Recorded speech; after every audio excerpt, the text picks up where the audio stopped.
ఉల్లి ఘాటెక్కింది. రిటైల్ మార్కెట్లో కేజీ ఉల్లి ధర 40 నుంచి 45 రూపాయలు పలుకుతోంది.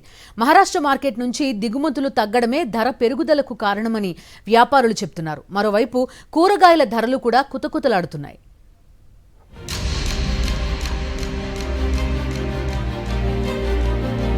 ఏపీలోనే ఉల్లి దిగుమతులకు తాడేపల్లిగూడెం మార్కెట్ పేరొందింది. ఇక్కడికి షోలాపూర్, నాసిక్, పూణె, అహ్మద్నగర్ ప్రాంతాల నుంచి నిత్యం కనీసం 450 టన్నుల వరకు ఉల్లి దిగుమతులు జరుగుతుంటాయి. రాష్ట్రంలోని వివిధ ప్రాంతాలతో పాటు ఈశాన్య రాష్ట్రాల్లోని మార్కెట్లకు సైతం ఇక్కడి నుంచే ఉల్లి ఎగుమతులు జరుగుతుంటాయి. ప్రస్తుతం రోజుకు 240 టన్నుల ఉల్లి మాత్రమే వస్తోంది. ఫలితంగా వారం రోజులుగా ధరలు పెరుగుతున్నాయి.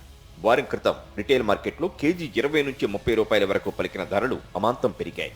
ఆటోలపై ఇళ్లకొచ్చి నాసిరకం ఉల్లిని 3 కిలోలు 100 రూపాయలకు విక్రయిస్తుండగా దుకాణాల వద్ద నాణ్యతను బట్టి కిలో 40 నుంచి 45 రూపాయల వరకు అమ్మకాలు చేస్తున్నారు. కూరగాయల ధరలు కూడా రెట్టింపయ్యాయి. వేసవి ఎండలు గోదావరి లంకలు, మెట్ట ప్రాంతాల్లో సాగు చేసే కూరగాయ పంటలకు తీవ్ర నష్టం కలిగించాయి.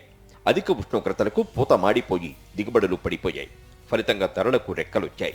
కిలో 20 ఉండే వంకాయలు 40 రూపాయలకు చేరాయి. అలాగే బెండకాయ 24 నుంచి 40కి, బీరకాయలు 30 నుంచి 50కి పెరిగాయి. ఇతర ప్రాంతాల నుంచి దిగుమతి చేసుకునే క్యారెట్, బీట్రూట్, బంగాళాదుంప ధరలు నిలకడగా ఉండగా టమాటా 20 నుంచి 50 రూపాయలకు పెరిగింది. 50 రూపీస్కి 2 కేజీస్ టమాటా వచ్చేది, ఇప్పుడు 100 రూపీస్కి 2 కేజీస్ వస్తుంది.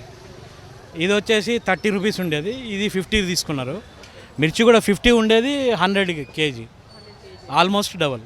ఇది ఒక మాట ఒక నెల కానీ 45 రోజులు కానీ ఈ రేట్లు నడుస్తాయి. నెల 15 రోజులు నెలగా అవకాశాలు ఉన్నాయి. ఇట్లా వర్షాలు పడిపోతే ఇంకా రాంగా పెరిగే అవకాశాలు రేట్ అయితే ఉంది. ప్రస్తుతం పెరిగిన ఉల్లి ధరలు తాత్కాలికమేనని హోల్సేల్ వ్యాపారులు చెబుతున్నారు. 4 రోజులుగా తాడేపల్లిగూడెం మార్కెట్కు దిగుమతులు తగ్గాయని తెలిపారు.